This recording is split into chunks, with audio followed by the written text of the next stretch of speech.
देख रहे हैं तनाजुर फर्रुख सुहेल गुइंदी के साथ। अस्सलाम वालेकुम, मैं हूं फर्रुख सुहेल गुइंदी। तनाजुर में मेरे जो आज के मेहमान हैं वो पाकिस्तान में अफसरशाही का हिस्सा रहे हैं, बड़ी बड़ी पोस्ट पर रहे हैं पाकिस्तान की हुकूमत की, सूबाई हुकूमत की। और उसके बाद उन्होंने नाम बनाया कालम नगारी से और ख़ूब नाम बनाया, ख़ूब नाम कमाया। फिर इलेक्ट्रॉनिक मीडिया पे आए, उसके बाद डिजिटल मीडिया में। पाकिस्तान में दाएं बाजू के हवाले से उनके एक मखसूस नज़रियात हैं, बड़े दबंग हैं। यकीनन आप उनको जानते हैं, उनको कौन नहीं जानता। मैं उनको हमेशा कहता हूँ आप बड़े मकबूल हैं, जनाब ओरिया मकबूल जान। अस्सलाम वालेकुम। जी वालेकुम। कैसे हैं आप? अल्लाह कैसा, आप कैसे? ठीक, अल्लाह का शुक्र है। ओरिया साहब, ज़्यादा मज़ा किस में आया, अफसरशाही करने में, कालम नगारी में, या डिजिटल और इलेक्ट्रॉनिक मीडिया? देखिए, पहली बात तो यह है कि मैंने तो अपना ज़िंदगी में जो करियर शुरू किया था वो किया था फाउंटेन हाउस लाहौर में जी। एक नफ्सियाती कारकुन के तौर पर। मैं कारकुन कहता हूँ, हाँ, लोग नफ्सियात दान कहते हैं, मैं दान नहीं हूँ।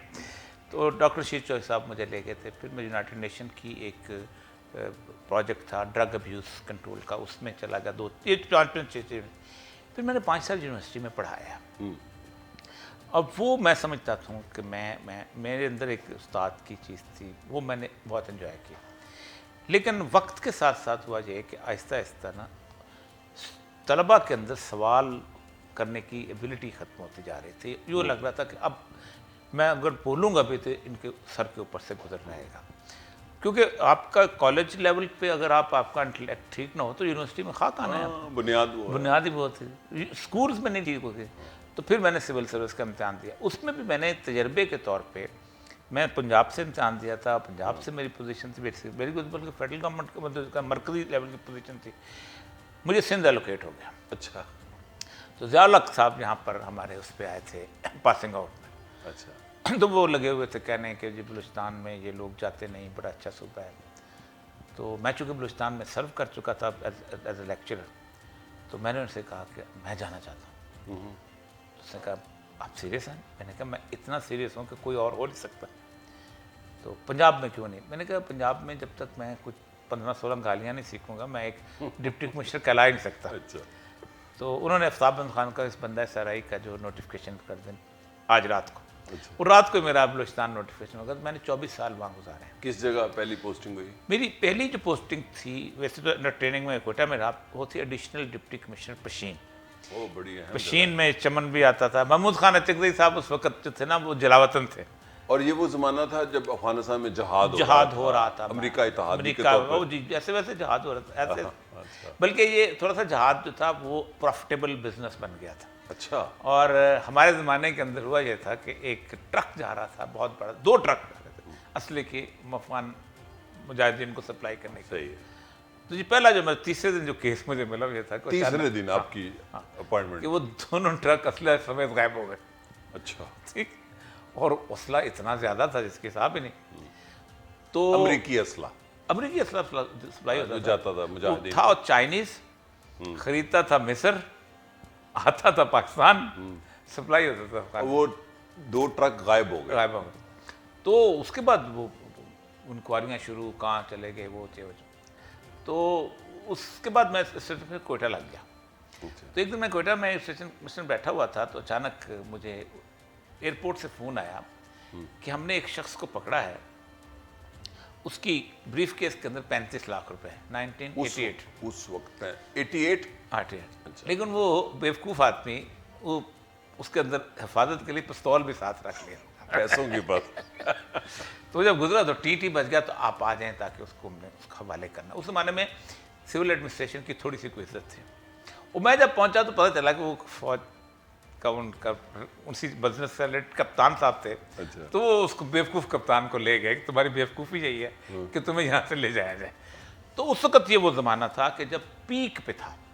आप सोचें कि ये जितनी भी जहादी तंजीमें हैं ये खुद नहीं बनी, हमने बनाई हैं। अच्छा। एक आदमी आता था बाहर करके वहाँ से, उसको हम पकड़ लेते थे। पकड़ने के बाद कानून ये था कि उसको डिपोर्ट किया जाए क्योंकि वो आपका शहरी नहीं है। ट्रेस पास करके आया, उसको डिपोर्ट कर दिया जाए। असिस्टेंट कमिश्नर एक कहता था 10 दिन की कैद, बाद में डिपोर्ट। एक ही रास्ता था कि वो अपना रिफ्यूजी स्टेटस जो है वो डिटरमिन करे।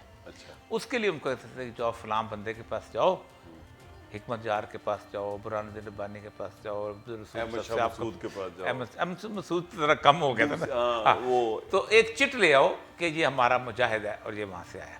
वो चिट लेते थे, हम उसको कहते बिस्मिल्लाह आप यहाँ पर आप भर्ती हो गए। तो ये उन्होंने ऑन देयर ओन चॉइस नहीं बना था, ये basically the push of the administration था कि इसीलिए जिस वक्त ये रूस निकला है 8 फरवरी 1988 को, मैं उस वक्त चमन में असिस्टेंट कमिश्नर था। अच्छा, आप इट वाज द बॉर्डर। और उस ज़माने में जब जिनेवा अकॉर्ड हुआ है और सोवियत यूनियन निकल उसके बाद जिनेवा अकॉर्ड उसके बाद ये आखिरी सिपाही 8 फरवरी को निकला है ना। हाँ, रशिया का जिनेवा अकॉर्ड ज़रा सा बाद में हुआ है। बड़ा तारीखी जी जी, तो एग्जिट हुई थी, तो मैं वहाँ था। मुल्ला उमर जो थे उस वक्त चमन में आया करते थे और बड़े उस वक्त बहुत जिसे कहते हैं ख़ास से परेशान कि ये क्या हो गया है, ये आपस में लड़ रहे हैं, फलां हो रहा है, वो बहुत परेशान। उनकी जो यंग वो तस्वीर है ना जो मुल्ला उमर की, जो बहुत बाद में, ये बेसिकली वहाँ उन्होंने चमन में एक आदमी से तस्करा बनवाने के लिए वो तस्वीर खिंचवाई। अच्छा, तो उसको फोटोग्राफ को वो बाद में फिर मुझे याद अच्छा था कि जब उनका इंतकाल हो गया फिर मैंने उसको रिलीज़ किया था। ठीक है चलो, एक उनकी तस्वीर है, वो आए हुए हैं, वो 7 फुट 2 इंच कद का आदमी, तो वो जीप में बैठे हुए हैं, मेरे दफ्तर से निकले हैं, तो वो फिर तस्वीर खींच ली थी हमने। तो मुल्ला उमर वो यूँ करके, मैं आपको भेज दूंगा वो तस्वीर, उसमें यूँ लगे हुए सर यहाँ लगा। उस वक्त वो जहाज से होके आए थे, एक आंख पे हल्की सी ज़ाया हो गई थी, थोड़ी टांग पे भी मसला हो गया था। तो ये वो पीरियड था। आप सोचें उसके बाद जंग शुरू हो गई है आपस में। Najibullah was there. पहले मुझे ये बताएं कि अफगानिस्तान में आप समझते हैं कि सोवियत यूनियन शिकस्त खा गया था? मेरा ख्याल है टैक्टिकल मूव थी वहाँ पर सोवियत यूनियन की वापसी। देखिए सोवियत यूनियन की तबाही के बहुत बेशुमार चीज़ें हैं। It's not only Afghanistan. लेकिन मैं अफगानिस्तान तक पूछ रहा हूं। अफगानिस्तान में टैक्टिकल मूव से निकले, उसकी वजह ये थी लेकिन डॉक्टर नजीबुल्लाह रहा। डॉक्टर नजीबुल्लाह कहा करता था कि मैं मज़ीद 50 साल भी रह सकता हूँ, और वो सही रहा। और वो कहता था 2.5-3 साल उसने गुजारे। हाँ, वो कहता था कि मैं आज छोड़ूंगा तो लड़ाई ज़्यादा होगी, और उसके बाद ठीक निकले। अच्छा, खून खराबा होगा, ये कहता होता। और उसको सरेआम फांसी दे दी गई। हाँ, उसको बाद में उसको निकाल के उसको उसमें था अपना छुपा हुआ था, छुपा हुआ एम्बेसी में छुपा हुआ। तो नजीबुल्लाह के ज़माने में एक जो मेरा पहला एनकाउंटर हुआ है सर, एक मेजर जनरल होता था, उसका नाम था इस्मतुल्लाह मुस्लिम। नजीबुल्लाह वो बॉर्डर के मलेशिया का इंचार्ज था। अच्छा। ये चमन जो आजकल बॉर्डर का इलाका ना, ये उसके पास था। उसका काम होता था, वो चमन में आता था, 2-3 लोगों को अगवा करता था, ले जाता था, और उसने एक जगह बनाई थी, उसका नाम था करारगाह। अच्छा। वो करारगाह में उसने कंटेनर रखे हुए थे, उसने वो अक्सर आगे कहता मैं आता तक करारगाह तोड़ू, मैं तुम्हें करारगाह ले जाऊँ। लोग डरते हुए उसको पैसे देते थे। वो एकदम उसको पता नहीं क्या हुआ, अच्छा खासा मुजाहिद किस्म का आदमी, दाढ़ी शाड़ी है, उसने क्लीन शेव की, एक हाथ में कुरान पाक और एक हाथ में वुडका पकड़ा हुआ बोतल तो हमारे उस पर आ गया पोस्ट के ऊपर, चमन की पोस्ट के ऊपर। वो लोगों ने पहचान लिया कि तो मुस्लिम है। अब सारों ने दुश्मनियाँ ये वो, तो हमारे होता है ना जो लोग नंबर बनाने के लिए, FIA के जो इंचार्ज था उसने फ़ौरन उसको गिरफ्तारी डाली और उधर कहा कि मैंने मुस्लिम को पकड़ लिया। अच्छा, इतने में वो एक कर्नल ताउला जान होते थे, एक कर्नल मक्सी थे, ये दोनों जो थे वो पहुँचे वहाँ पर। तो इन्होंने कहा कि सूरत हाल जो है ख़राब है, इसको छोड़ दो, क्योंकि वो उधर से उनकी अफगान फोर्सेस के लोग थे जो एक्सटेंडेड मूव करके आ रहे थे। इन्होंने कहा जो तो AC ऑर्डर करेगा तो रिपोर्ट करेंगे। इन्होंने मुझे जगाया, मैं उस वक्त ट्रैक सूट में निकला, 4-4:30 का वक्त। तब मेरे साथ जो मेरा पश्तून ड्राइवर था ना, वो बड़ा ज़बरदस्त था, कलफ वाले कपड़े और ये वो। तो सारों ने आके हमारी गाड़ी को घेर लिया, अफगान जितने भी थे उनके जो फिदाइन कहते थे, तो घेर लिया। तो मुझे कहते अल्लाह कहता देखो मतलब बच्चे तुम इधर हो जाओ। वो मेरे ड्राइवर को असिस्टेंट कमिश्नर समझ के अगवा करके ले गए अफगानी नजीबुल्लाह के ले गए। अब आप अंदाज़ा करें कि वहाँ पर मैं जब पहुँचा हूँ तो इस्मतुल्लाह मुस्लिम की गाड़ी वहाँ खड़ी थी। उसने कहा कि मुझे ज़ियाउल हक के पास ले जाओ, ये मुझे मार देंगे, सब कुछ कर देंगे। लेकिन अब तो वो आ गए हैं, अब वो कहते हैं मुझे बाबा हम ले जाएंगे। अब वो जब उसको ले गए हैं तो उन्होंने पीछे से फायर किया, उनके बंदे मार दिए। वो मेरी गाड़ी में चला गया, कहता मैं आपकी गाड़ी में जाता हूँ, अपनी गाड़ी में सुबह भेजें। इसके ऊपर मेरी पहली इंक्वायरी हुई थी। अच्छा। कि जी, और केस ये बनाया गया था, वो बाद में जनरल मूसा जनरल गुस्से में आ गया कि इस फौज को तो हमने बड़ा बुला के पेश किया, ये क्या हो गया। जनरल मूसा उसके इंक्वायरी हुई, सारे बैठे हुए। अब केस से बनाया हुआ था जी असिस्टेंट कमिश्नर एक शायर आदमी है, तो इसने शायराना डिसीजन किया, उसको छोड़ दिया।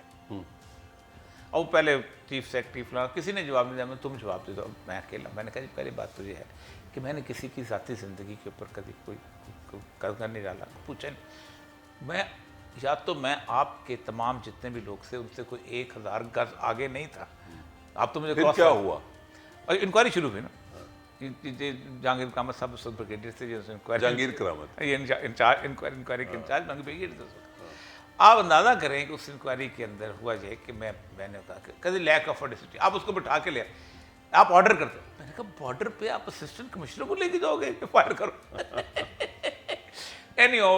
उसके बाद हुआ ये कि सबसे अहम बात होने वाले, उन्होंने अपने दोनों कर्नल्स को उन्होंने वो कर दिया निकाल, साथ एक खत लिखा कि हमारे कर्नल तो कसूरवार हैं, लेकिन ट्रुप्स में बड़ी बदली हो रही है, असिस्टेंट कमिश्नर को कोयटा से हटा दो, कम से कम बहुत बुरा लगता है हमारे लिए। फिर आपको हटा दिया गया। वो अकबर बुगटी थे, आप अंदाजा करें, बुगटी साहब ने मुझे बुलाया कि मुझे कहते हैं find a good place for you.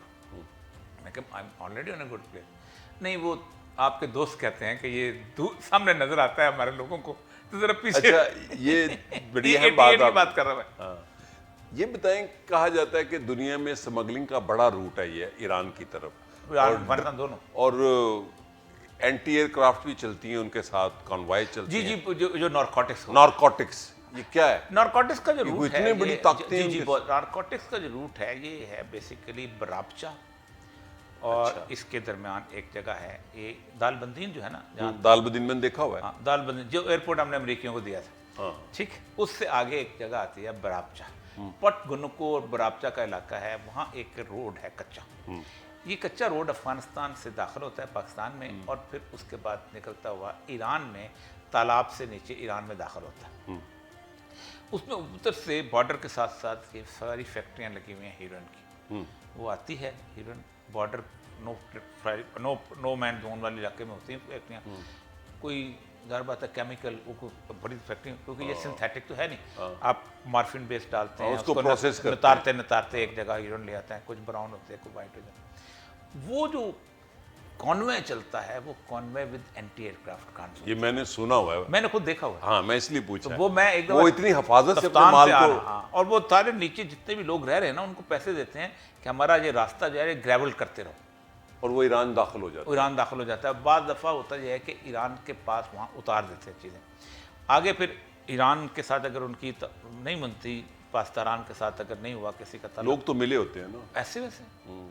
Pakistan के बारे में जब मैं ईरान में था तो उनकी एक बाकायदा उनका इल्ज़ाम था कि वो ये जो 18 मुख्तलिफ छोटी छोटी पोर्ट्स हैं ये कंट्रोल करता है अपना पाकिस्तान, और सारी स्मगलिंग तो ड्रग का ये दुनिया का बड़ा रूट है, एक ये सबसे बड़ा रूट, ये पनामा से भी बड़ा। जी, इटली, इधर से फिर यूरोप तक जाता है। यूरोप, खाली डंकी नहीं जाते, जी, नौजवान ट्रैफिकिंग। मैं एक और बताऊं, कुछ जगह पे रोक लेते हैं। फॉर एग्जांपल तफ्तान के ऊपर एक इलाका है, ऊपर जो है जो ऊपर हेलमंद की तरफ जाता है वहाँ, और नीचे भी एक इलाका आता है, यहाँ पर मुख्तलिफ जगहों पे ऊँट पाले हुए हैं लोगों ने, उन ऊँटों के ऊपर रख देते हैं, ऊँट को अफीम शफीम खिलाई होती है बगैर किसी बंदे, वो चलता रहता है, नहीं तेज भागता है। अच्छा, विदाउट मैन, कोई बंदा नहीं बैठा होता, उसको पता होता है मैंने सीधा किस दरवाजे के अंदर जाना है, और वो इतनी स्पीड से भागता है, ड्रोन ही हो गया, ड्रोन, और आगे दरवाजा खुला होता है, डेजर्ट का ड्रोन हो गया। और उसमें अगर आप जाएंगे ना कोई ईरान के कभी जायदान से, तो आपको रास्ते में ऊँट जो है ना वो फायर, मैंने देखे हैं दश्त लूत से, मैंने सबक किया है, वो शहदा जो है ना वो मिलेंगे आपको ऊँट। अच्छा, और ये साहब, आप 2009 की शायद बात है जब हिलरी क्लिंटन वजीर खारजा थी अमेरिका की, तो आप उनके साथ प्रोटोकॉल में थे, मैं वो उस वक्त था डीजी वॉल सिटी 2009 में। 2009 में तो क्या वाकया हुआ था हिलरी क्लिंटन के साथ? फिर कोई खबर भी छपी थी कि आपको कहा गया कि तालिबान के आप हिलरी क्लिंटन यहाँ से होके तो चली गई। हिलरी क्लिंटन जब आई थी तो वो बड़ी उसमें ये था कि हॉलब्रुक भी था और बहुत सारे लोग, पूरी टीम थी उस वक्त, और सिक्योरिटी का मामला ये था कि सिर्फ मुझे और शाह महमूद कुरैशी को उसके साथ, जो फॉरेन मिनिस्टर थे, आ जाने दिया गया था, वो अंदर किसी और को नहीं जाने दिया। इवन हॉलब्रुक वाले थे सारे साइड पे रख दिए गए थे। आप और हिलरी? मैं आए तो वो एक तो हिलरी मुझे पहले उसने सवाल किया कि आप कब से यहाँ पर ये कर रहे हैं, अपना लोगों को गाइड का काम कर रहे हैं। मैंने कहा मैं डायरेक्टर जनरल, मैं तुम्हें ऑनर देने के लिए यहाँ आया हूँ। तो वो एकदम हैरान रह गए। फिर उसके बाद गुफ्तगुएँ शुरू हो गई मुख्तलिफ़ किस्म की, कभी इस तरह कभी ये। तो वो काफ़ी वोकल थी चीज़ों के बारे में। मतलब वो मुझे नहीं लगा कि वो एक अमेरिकन फॉरेन मिनिस्टर हो, टिपिकल जैसे होते हैं। टिपिकल होते हैं। वैसे भी अमेरिकन थोड़ा सा क्रूड है, बहुत क्रूड है। तो उसने गुफ्तगू करते करते करते उसने, मैंने इसे कहा कि तुम इस जगह पे घूम रही हो, इतना ओपन है, तो ये तुमने इतना सारा इंतज़ाम तुमने किया, सामने से मिसाइल फायर हो सकता है। तो उसके बंदे को बुलाया जिसके हाथ में वो ना एक वो था। तो मैंने, उसने कहा कि ये क्या कह रहा है, सब पूछो। मैंने कहा मैं एडमिनिस्ट्रेशन में रहा हूँ। उसने कहा इस वक्त जिस पे यहाँ पर है अपना Hillary Clinton, the entire air space of Pakistan is under our control. अच्छा, सिक्योरिटी के बंदे ने, जो उनका अपना सिक्योरिटी वाला था। अच्छा, सही छोटी बात नहीं मैं कर रहा हूँ। क्या कहा?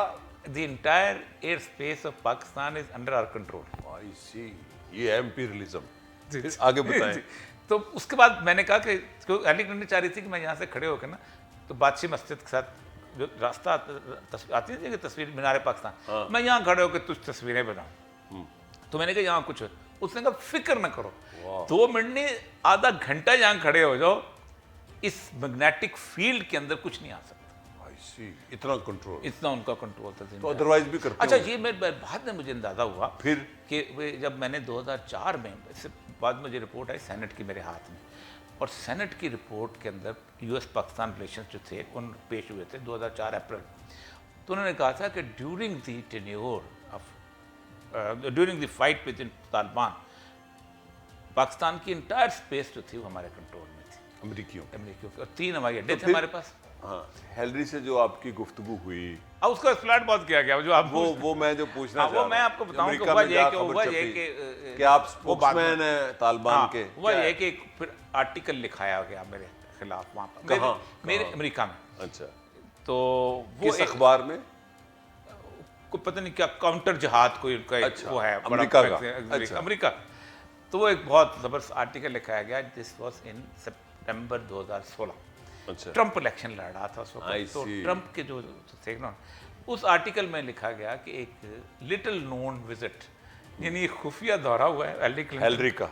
और हिलरी जो है ये पाकिस्तान में एक तालिबान के स्पोक्स पर्सन से मिली है वहाँ पर, यानी आप और वो उन्होंने ख़ास तौर पे बादशाही मस्जिद का चुनी। ओपन जगह सुना है ताकि बगिंग ना हो सके। I see. अच्छा। और हुमा आबदीन एक मिस्री है जो कि इसके हिलरी क्लिंटन के स्टाफ में है, वो अलकायदा की रिप्रेजेंटेटिव है, उसने ये दौरा अरेंज किया है। अच्छा, दोनों का आपस में। और ये फिर मेरा नॉर्वे की एक मेरी तकरीर निकाली गई, अच्छा, जिसमें 45 मिनट मैंने आखिर ज़मान पे गुफ्तगू की थी एंड टाइम्स के ऊपर। उसको कहा गया कि ये ज्यूज के भी खिलाफ है।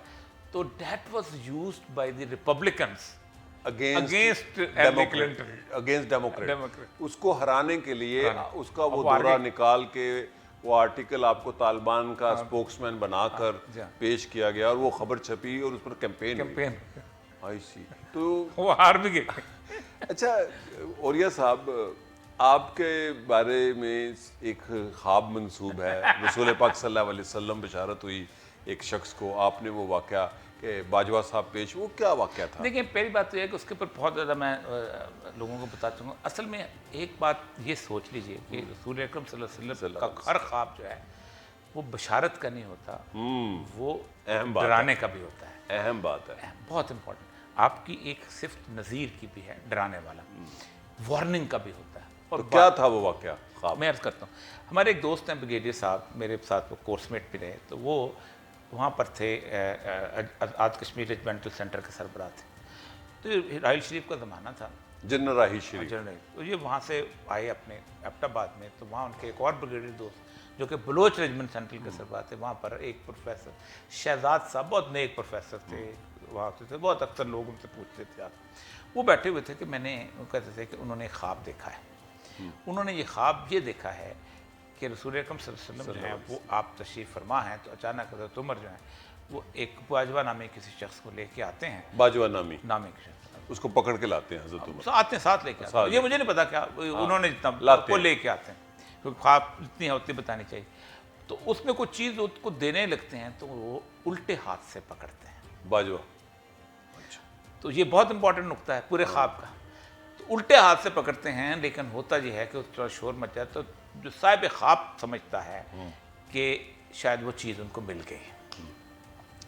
तो उन्होंने कहा कि ये बाजवा आपके यहाँ है जर्नैल को? तो वो कहते यहाँ तो 4 बाजवा है फौज में। बाजवा तो बात।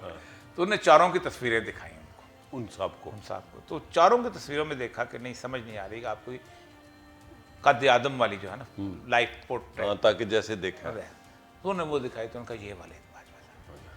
तो उसके ऊपर हुआ ये कि उन्होंने अपने दोस्त को कहा कि जब यहाँ कब बाजवा जब कराची जाए तो उससे मिला देना। तो ये जब बाजवा साहब उससे मिले तो उन्होंने कहा कि आप क्या समझते हैं? उन्होंने कहा जी मुझे लगता है कि कोई अहम जिम्मेदारी आपको मिलने वाली है। अच्छा। तो उन्होंने क्या हम कहते हैं सबसे अहम जो हो सकती है आर्मी चीफ साहब। तो उन्होंने बड़े हंसे, उन्होंने कहा मजाक करते हैं आप, अच्छा। मेरे ऊपर ये 3 जो हैं ये अमेरिका के साथ ये इसका ये रिलेशनशिप, मैं तो जी मेरा तो गुंजाइश ही कोई, आप मजाक ना किया करें जी। तो उसके थोड़ी देर के बाद जो चले गए तो प्रोफेसर साहब को उठा लिया एजेंसियों ने, जिनको बशारत हुई कि आप इधर बशारते बुलाते फिरते हैं ये। वो भी नहीं समझते क्या ना बीच में। तो वो फिर उसके बाद बाजा साहब जो था वो आर्मी चीफ, और ये ऐसा ख्वाब था कि जिसके बारे में एक चीज़ साबित हो गई थी तो बयान कर देना चाहिए कि ये चीज़ थी, और फिर उसके गवाह बहुत, तो मैंने लिख दिया। अब यार लोगों ने उसको लिया पॉजिटिव। अच्छा।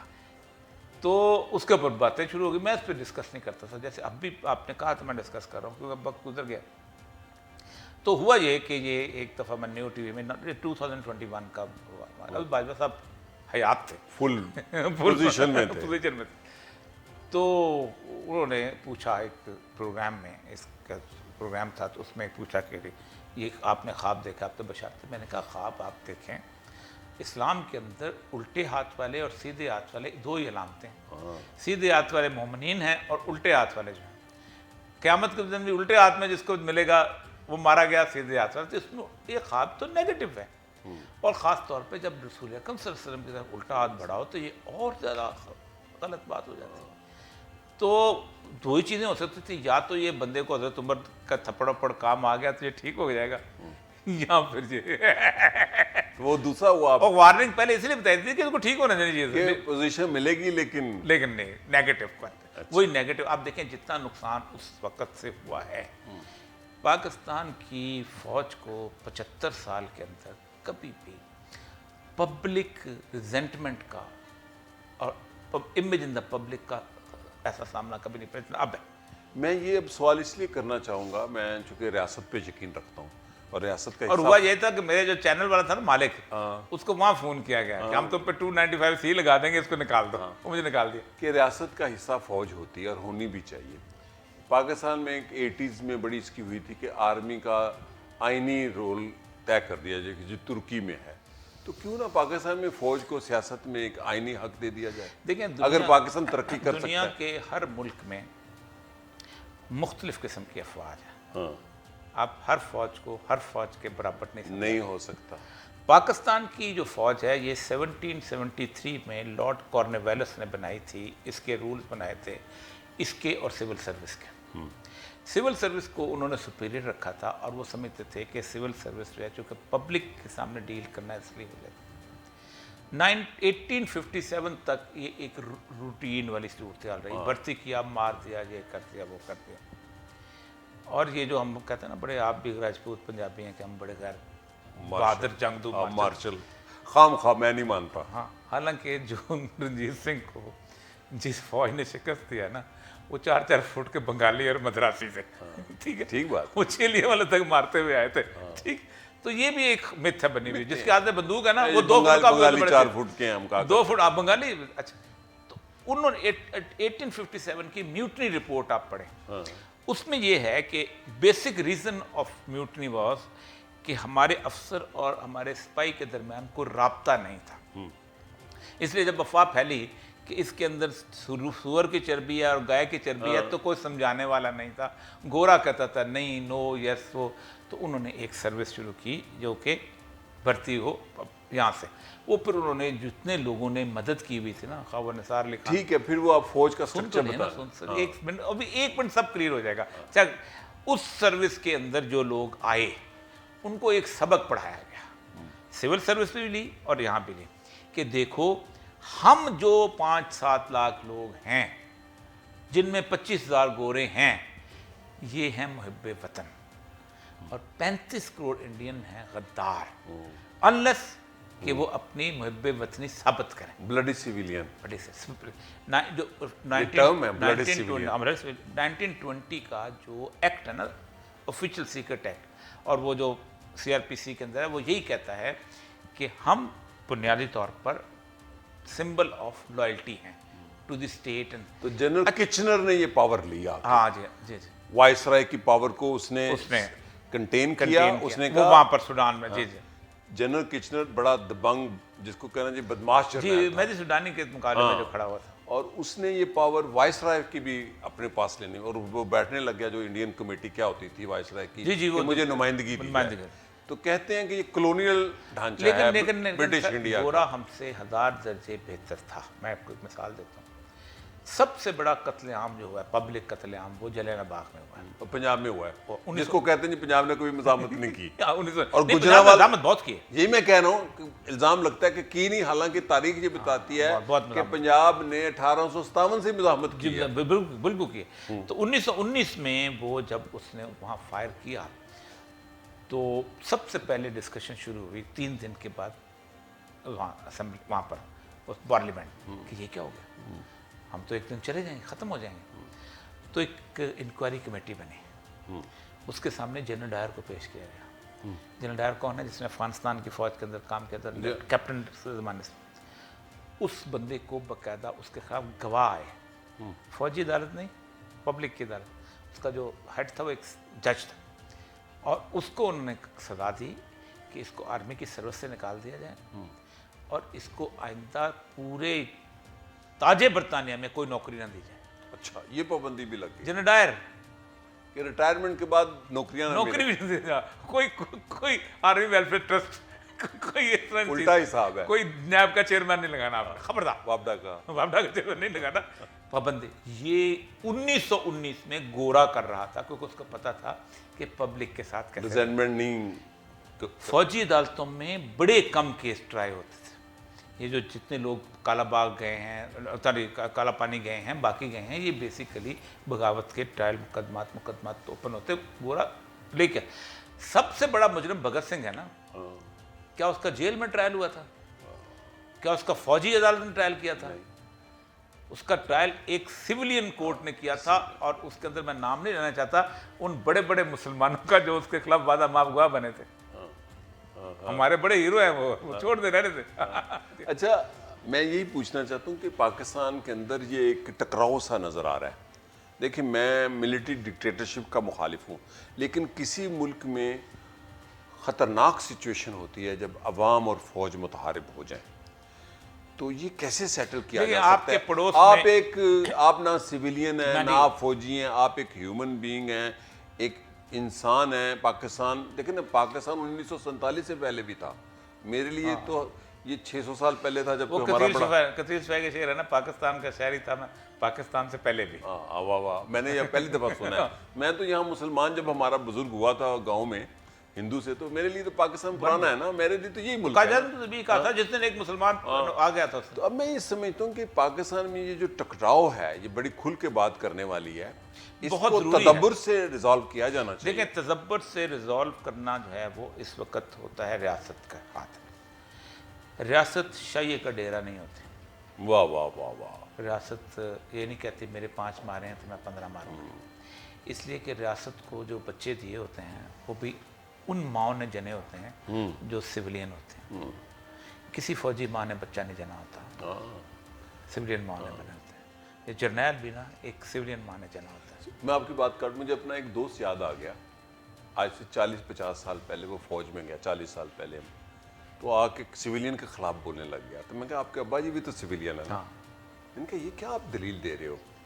तो रियासत बड़े बताएं जरा इस मौजूद में। रियासत एक बहुत बड़े लेवल की चीज़ होती है। रियासत मैग्नैनिमस होती है। आज कहा जाता है माफी, क्या नेल्सन मंडेला ने माफ़ी मांगी थी या उससे माफ़ी मंगवाई गई थी? मैं आपको एक मिसाल देता हूँ। 74 से लेके 77 तक बलूचिस्तान पे इंसर्जेंसी हुई। स्लैग हैरिसन लिखता है कि शाह ईरान ने मुझे इंटरव्यू दिया कि मैंने भुट्टो से कहा कि वहाँ कॉम्प्रेस गवर्नमेंट आ गई है, अगर ये गवर्नमेंट सर्वाइव कर गई तो मेरे यहाँ बलूचों की इंसर्जेंसी शुरू हो जाएगी, इसको ख़त्म कर। ना भुट्टो की ख्वाहिश थी ना किसी और की ख्वाहिश थी। अमेरिका का थानेदार था शाह ईरान, अमेरिका की ख्वाहिश थी, क्योंकि ये जितने भी हमारे लोग थे ये बेसिकली कम्युनिस्ट थे ख्यालात के साथ। और चिड़िया वाले भी वहाँ जदोजहद कर हाँ जी, चिड़िया वाले भी वहाँ जी जी जी जी, फिर वो हेलीकॉप्टर से जी आए। जी, ये अपना बिल्कुल हाँ, नजम चिड़िया सेठी साहब वाले। तो नजम सेठी से, और एक हमारे राशिद राशिद रहमान वो थे, और एक और थे। लेकिन राशिद रहमान साहब ने माफी नहीं थी मांगी। हाँ नहीं, कोई नहीं मांगी, मैं अर्ज करता हूँ। तालपुर साहब का बेटा, तालपुर साहब का बेटा थे, 3 बाहर से गए हुए थे। तो आप बात कर रहे थे बलूचिस्तान तो मैं आप अर्ज करता हूँ कि उन्होंने 6-7 हज़ार बलोच बेचारे जान से गए, मैं तो शहीद ही कहता हूँ। 3 हज़ार ये शहीद हो गए, चलो दोनों तरफ से अल्लाह बालक जानता है कौन शहीद। उसके बाद ज़ियाउल हक जब आया है तो ज़ियाउल हक ने खुद चूँकि अमेरिका का रोल ले लिया था और ज़ियाउल हक खुद शाह ईरान को रिप्लेस करने के मूड में आ गया था उस वक्त वहाँ पर। तो ज़ियाउल हक ने एक स्टेप लिया, उसने कहा कि 6 जुलाई 1977 को तमाम माफ़ी ख़त्म, ना माफ़ी का ऐलान किया, केस ख़त्म। आप खुद सोचिए, हैदराबाद क्रिमिनल केस जो था ये बिल्कुल इमरान खान वाला केस था, जेल में ट्राई होता था, जेल में इजाज़त लगती थी, खैर बख्शमरी की, अताउल्लाह बेंगल की, सबकी। अच्छा, हबीब जालब हमारा दोस्त, वो गद्दारी लोग कहते हैं ना कि हबीब जालब अमरियत, भुट्टो ने उस पर मुकदमा चलाया था अमरियत उसका, लेकिन इसका जो अच्छा तस्वीर का दूसरा हुआ ये कि जब ये लोग वापस गए हैं उस वक़्त से लेके 2006 तक अकबर भुट्टी की शहादत तक बलूचिस्तान से ज़्यादा पुरअमन मुल्क कोई नहीं था, पुरअमन जगह कोई नहीं थी। तो रियासत जो होती है मैग्नानिमस होती है, बड़े लेवल की चीज़ होती है। रियासत आडा नहीं लगाती, पंजाबी में कहते हैं आडा नहीं। ये अब इनके अंदर एक रवैया बन गया हुआ है। ये जब जाते हैं, मैंने बाजार दफ़ा मना किया है, एक इलाके से अगर एक आदमी ने को फायर हुआ है इनके किसी उसके ऊपर, ये पूरे के पूरे इलाके पे कोलेटरल डैमेज करते हैं। और इन्होंने पूरे के पूरे शुमाली इलाका जात में यही किया है, इन्होंने बलूचिस्तान में यही किया है। पाकिस्तान में मैं ये असल में मैं समझाना चाहता हूँ या समझना चाहता हूँ कि ये बड़े तदब्बर का खेल है रियासतें चलाना, ये जोश और जज्बे से नहीं चलती। पाकिस्तान में ये जो क्लैश है, मैं पॉलिटिकल साइंस का स्टूडेंट हूँ, ये तो सिविल वार की तरफ जाता है बहुत ज़्यादा। एक और मर्ज करो, देखें ये, और फौज के अंदर जिस दिन खुदा ना खास्ता तकसीम हो गई, मैं 2 मिसालें, फिर वो चिंगारी नहीं रुकेगी। मैं दो मिसालें आपके सामने रखता हूँ। एक जगह मैं खुद पोस्टेड रहा हूँ और एक जगह उसका बिल्कुल पड़ोस था। देखें, 7 लाख फौज थी शाह ईरान के पास और 6 करोड़ लोग थे। रेशो देख लें, स्वैक, ISI और MI इन सबसे ज़्यादा जालिम थी, बहुत ज़्यादा। मैंने वो सारे अकूबत खाने देखे हैं जिसके अंदर तो बहुत खौफनाक। 1954 में ये मार्केट में आए हैं जब इन्होंने मुसद्दक को उतारा है, उसके बाद ही तय हुआ है। तय हुआ था। इन्होंने जो बंदा मिलता था ना जीन्स जैकेट वाला, उसको पकड़ लेते थे।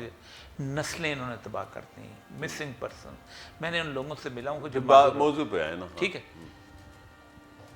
100 बंदों का जुलूस निकला था 1978 में, एक स्टूडेंट्स का, और शाह ईरान तकरीर कर रहा था।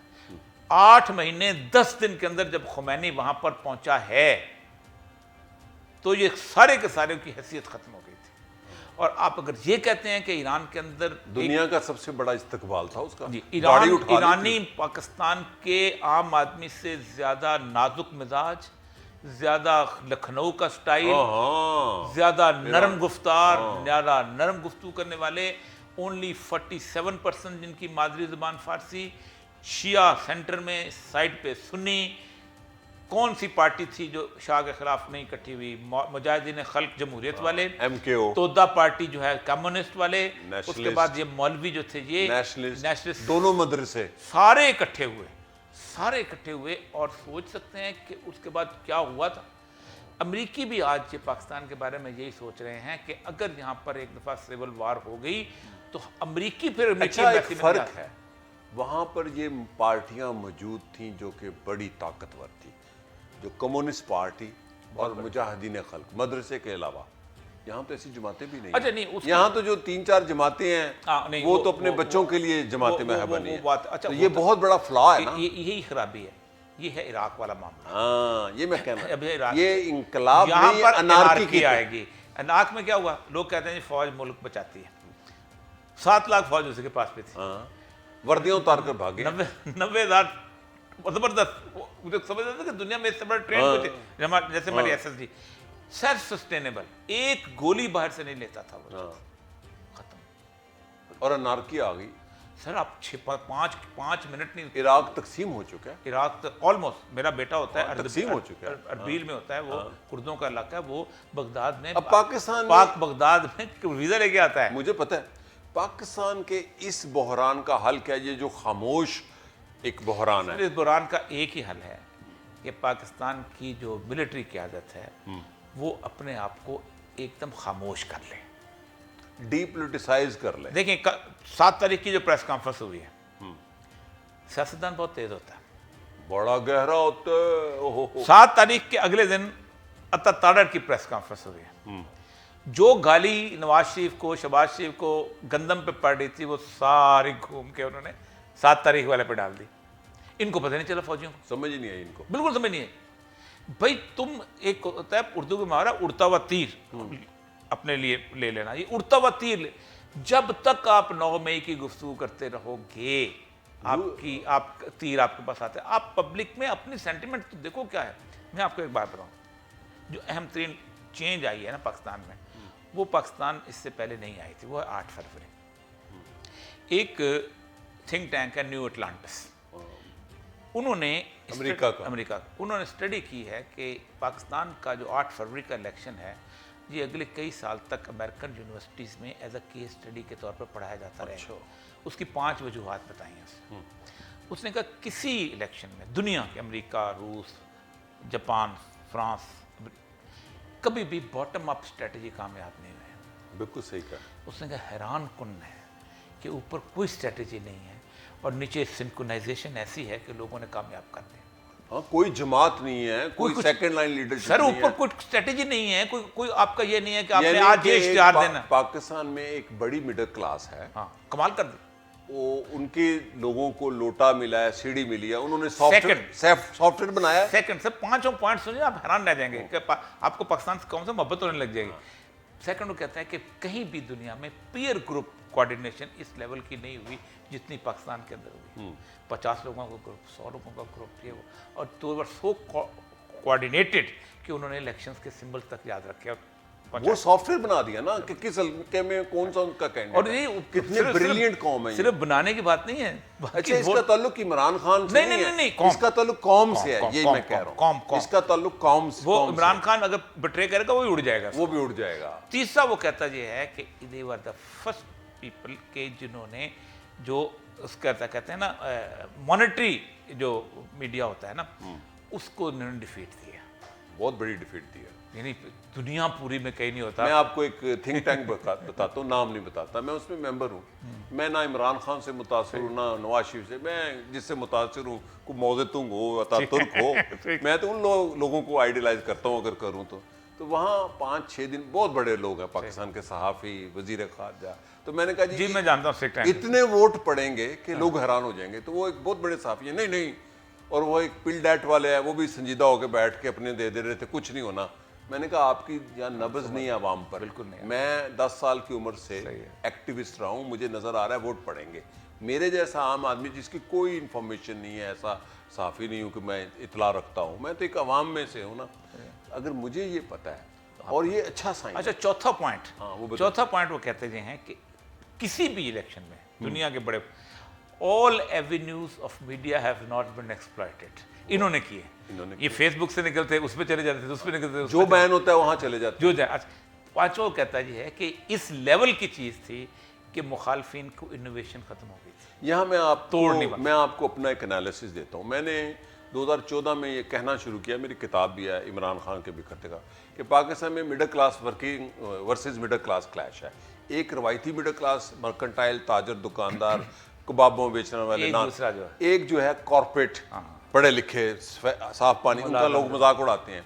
अच्छा, मेरा ये मानना है, इसका दादोशुमार नहीं है, और मैंने vice chancellor government college university हैं हसन शाह साहब, उनसे भी कहा कि मेरा ये मानना है कि पाकिस्तान में मिडिल क्लास जैसे भी पैदा हुई है हिंदुस्तान से भी ज़्यादा है अपनी रेशो के और वो मिडिल क्लास जो इमरान के साथ गई है। अच्छा, मज़ेदार बात यह है कि वो सारे वोटर पीपल्स पार्टी के घरों से हैं मोस्टली, और भी हैं।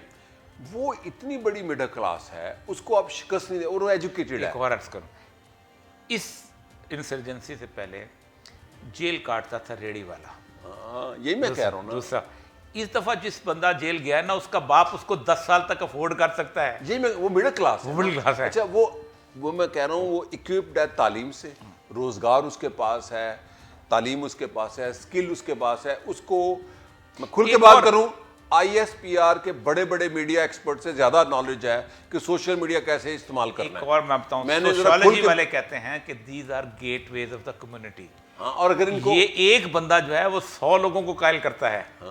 ये वो तो मैं ये कह रहा हूँ कि अब इसको पॉजिटिव तरफ लेके जाना ये असल मतलब यह है कि इस वक्त बेसिकली होता यही है कि डिक्टेटरशिप ब्लाइंड होती है, खौफनाक हद तक ब्लाइंड होती है। और दूसरी बात जो होती है कि तमस्कर, और ये इनविजिबल डिक्टेटरशिप है। सर विल ड्रैंग की किताब है हेरोज ऑफ द हिस्ट्री, बड़ी मशहूर किताब है। वो कहता ये है कि इंग्लैंड में बहुत ज़्यादा गुर्बत थी फ्रांस के नस्बत, शदीद गुर्बत, इतनी ज़्यादा गुर्बत थी कि लोग खा लें उबाल भर। लेकिन इंग्लैंड में क्यों इनकलाब नहीं आया? उसकी वजह ये थी कि इंग्लैंड के अंदर कोई बादशाह तमस्कर उड़ाने वाला नहीं था कि इनको रोटी नहीं मिलती तो केक क्यों नहीं खाते हो, और ये इन्फ्यूरेट कर गया, घास क्यों उगी हुई है, घास क्यों नहीं लेते हो। इस वक्त ये ब्लाइंडनेस होती है, और ये ब्लाइंडनेस हमारी मैं आपको रियासत में आ चुकी है। मैं आपसे शेयर करना चाहता हूँ, सवाल नहीं है, मैं कंट्रीब्यूट करने जा रहा हूँ। मेरे दोस्त थे तुर्की के फॉर्मर प्राइम मिनिस्टर बुलंद एचवल, जी 4 टाइम प्राइम मिनिस्टर, और बड़े तुर्की में उससे बड़ा आदमी शायद बहुत बड़ा आदमी, ईमानदारी में। और मुझे उन्होंने कहा, ये बहुत अहम बात है, किसी किताब में उन्होंने निशानदेही की, इसको मैंने बड़ा लिखा है, कि मुसोलिनी फौजी नहीं था, हिटलर फौजी नहीं था, स्टालिन फौजी नहीं था, लेकिन यूनिफॉर्म पहन के आते थे, मार्शल कहलाते थे। अतातुर्क क्यों जिंदा है उसका इनकलाब, अतातुर्क फौजी था। देखिए, इख्तिलाफ आप कर सकते हैं, पब्लिक में वो कभी सिविलियन जलसे में यूनिफॉर्म पहन के नहीं आया जिसने बरतानिया को शिकस्त दी, जनरल किचनर की फौज को शिकस्त दी। अतातुर्क के क्रेडिट में बहसियत कर्नैल, ऑटोमन के कर्नैल पहली फतह। उसने जब नुतक, उसकी किताब है, आपको मैं पेश करता हूँ, 36 घंटे की तकरीर है। उसने कहा, जिसने जंगों में फतह हासिल की, वो खामोश मुजाहिर नहीं था, वो अमली मुजाहिर था, बहुत बड़ा। उसने कहा, जंगों की फतह आर्जी होती है, कौमों की फतह तालीम और टेक्नोलॉजी है। आज का जो तुर्की है, इसमें अर्दोआन आता है, बुलंद एजवत आता है, बेस वही है। बेस वही है कि उसने एक तालीमी सोसाइटी बना दी और डेमोक्रेसी को एक ऐसी सतह पे लाया कि डिक्टेटरशिप भी आती है। ये बड़ी अहम बात है। मैं इसलिए आपसे शेयर कर रहा हूँ कि हमारा आपस में नॉलेज शेयरिंग भी है ना, वो रवायती। उसने एक ऐसी सोसाइटी बना दी। मेरे से अक्सर सवाल होता है, कोई मोरूसी लीडरशिप नहीं है, कोई अतातुर्क का बेटा भतीजा भांजा नहीं, कोई अर्दोआन का नहीं, पार्टियों के अंदर डेमोक्रेसी है। और इस नॉलेज के साथ जो डेमोक्रेसी की सबसे बड़ी ताकत है, लोकल बॉडीज हैं। अब लोगों को पता चला ना, पाकिस्तान में मीडिया आ गया है कि इस्तांबुल का इलेक्शन कितना अहम है। तो पाकिस्तान के अंदर एक जिम्मेदारी फौजी मिलिट्री ब्यूरोक्रेसी कह रहा हूं उन पर है कि वो वापस जाएं उस तरफ से, और दूसरी पॉलिटिकल पार्टीज। नहीं, पॉलिटिकल देखें, पाकिस्तान में पॉलिटिकल पार्टीज जो हैं ये 1977 के बाद बने ही नहीं। वाह वाह वाह वाह वाह वाह। 70 में जब इलेक्शन हुए थे ना जी, तो शेख मुजीब जीता था वहाँ, ठीक, 162 में से 160 सीटें ली थी। पंजाब में रहीम यार खान से लेके 78 से 2 फ्यूडल जीते थे, एक चॉइस और लाई, एक मुमताज सुल्तान, अनवर अली नून और किसी सिफारशी टिकट बेगम भुट्टो साहब ने टिकट, बाकी सब गरीब लोग। हाँ, भुट्टो की तरफ से। उस दिन से एस्टेब्लिशमेंट ने फैसला किया था, अहम बात है, कि पब्लिक को वोट देने के हक से महरूम करना है। पब्लिक डिसाइड नहीं करेगी, हम करेंगे। आप देखें कि 77 में जुल्फकार अली भुट्टो को जीत रहा था, लेकिन कैसे सिविल ब्यूरोक्रेसी के जरिए इस हद तक उसको, जिसे कहते हैं, शिकार कर दिया तशकीक का, शक का, कि उसने डिप्टी कमिश्नर्स और एसपीज की रिकमेंडेशन पे टिकटें दी।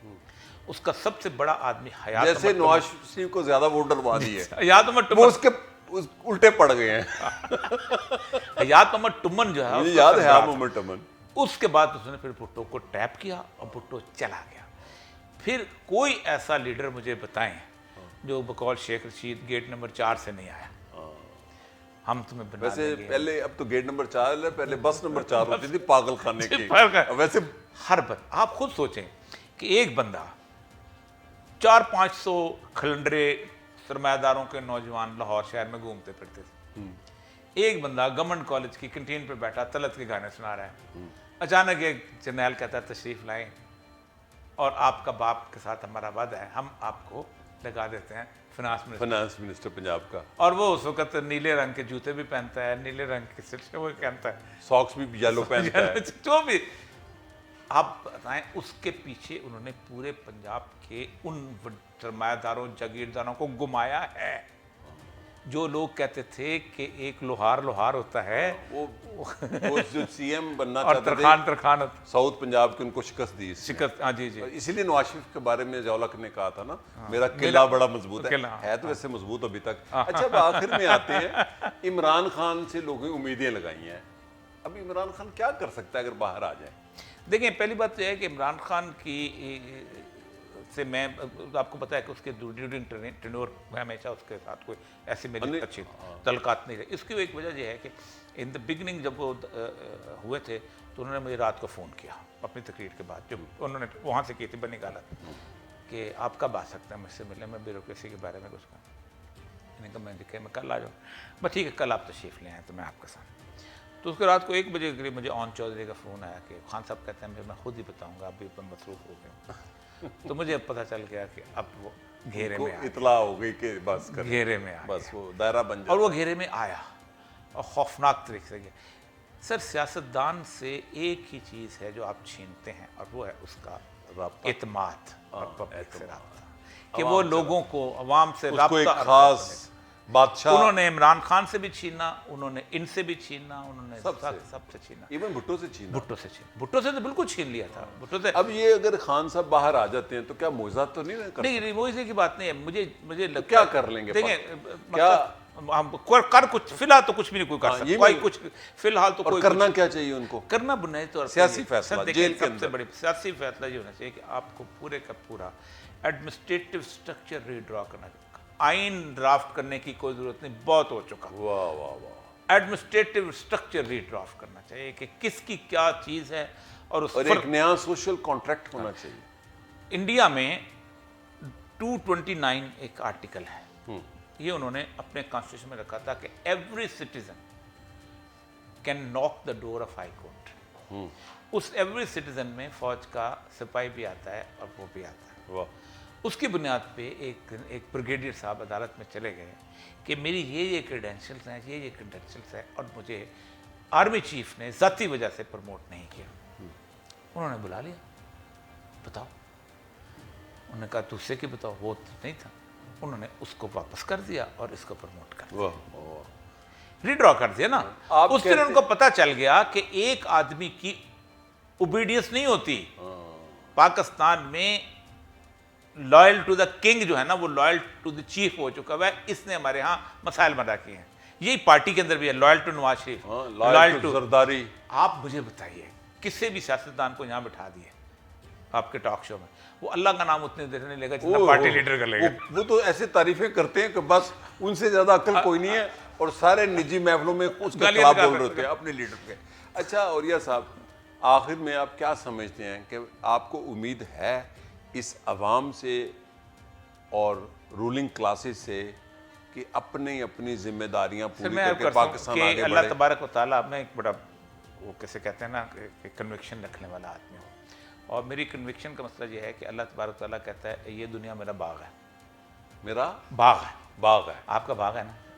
आप जब माली रखते हैं, कभी पूछा है कि गोविंदी है, कभी पूछा मरासी है, कभी पूछा ईसाई है, कभी पूछा मुसलमान नहीं। आप कहते हैं माली का काम आंदा ही बस, आजा बिस्मिल्लाह, दैट्स इट। अल्लाह का भी यही उसूल है। जब तक मुझे और मेरे साथियों को, मुसलमानों को माली का काम आता था, उसने दुनिया हमें दी। वाह। जब हमें माली का काम ख़त्म हो गया, उसने दुनिया किसी दूर को दे दी। वो इस दुनिया को उजाड़ते नहीं देखना चाहता, वो दुनिया को बेहतर तौर पे लेके, और उसका एक उसूल है। कुरान की एक आयत है, अल्लाह ला युग़य्यिरु मा बिक़ौमिन हत्ता युग़य्यिरु मा बिअन्फुसिहिम। हम कभी भी किसी कौम की हालत नहीं बदलते जब तक कौम खुद बदलने की ख्वाहिश ना करे। ख्वाहिश हो गई है। अब आता हूँ मैं थोड़ा सा इसको रेवोल्यूशन के उसके पर। रेवोल्यूशन कभी भी लीडर लेके नहीं आते। बिल्कुल सही कहा। 5 साल ईरानी कौम और ना जागती, खुमैनी की कब्र का नहीं किसी को पता होना था, बिल्कुल सही। उधर ही फौत हो जाना था। 10 आयतुल्लाह इधर, 11वां ये हो जाना। बिल्कुल ठीक है। कहते हैं leadership comes on the tides of the revolution. Exactly. ये लहरों पे सवार। अल्लाह ताला खाली नहीं छोड़ता दामन। वैक्यूम नहीं रहता। नेपोलियन को कौन जानता था? वैक्यूम नहीं निकल आया। रॉबस्पेरी को कौन जानता था? निकल आया। इसी तरह खुमैनी को कौन जानता था? कोई भी नहीं। 8 साल 8 माह जो है इकबाल के शेर पढ़ पढ़ के तो उन्होंने मूवमेंट चलाई है। इकबाल ने कब्र से आकर लीडरशिप तो नहीं देनी थी वहां पर। खुमैनी आ गया कंसेंस। ये मुझे लगता है जिसने अल्लाह ताला ने इस कौम को ये सूरत हाल दे दी है, वो इस बाग को संवारना चाहता है। इमरान खान ना हो तो कोई और आ जाएगा, इमरान खान ठीक हो जाए। तो आप पर उम्मीद है पाकिस्तान में? हो सकता है के इस दफा 12 बजे मुझे फोन आए तो ओन चौधरी मुझे फोन नहीं करेगा। वाह वाह वाह। और साहब बहुत मेहरबानी, बहुत शुक्रिया। आपने कई मौज़ूआत को शेयर किया। मैं आइंदा भी आपसे गुफ्तगू करना चाहूँगा। बहुत मेहरबानी। नाज़रीन, ये थे उरिया मकबूल। मैंने कहा ना कि वो ब्यूरोक्रेट भी रहे हैं और ब्यूरोक्रेसी की इनसाइड भी जानते हैं और कालम नगारी भी जानते हैं और फिर प्रिंट मीडिया, इलेक्ट्रॉनिक मीडिया का एक्सपीरियंस और वसी मुताले हैं। आप उनसे इख्तलाफ भी करते हैं और वो सुनते भी हैं, मैं भी उनसे इख्तलाफ करता हूँ। आज आपने उनसे जो गुफ्तगू सुनी, मुझे बड़ी खुशी है कि उन्होंने कई इनसाइड चीज़ें बताईं और कई इस रियासत और समाज का ढांचा यकीनन आप पसंद करेंगे। अपना फीडबैक दीजिएगा। शुक्रिया और खुदा हाफिज़।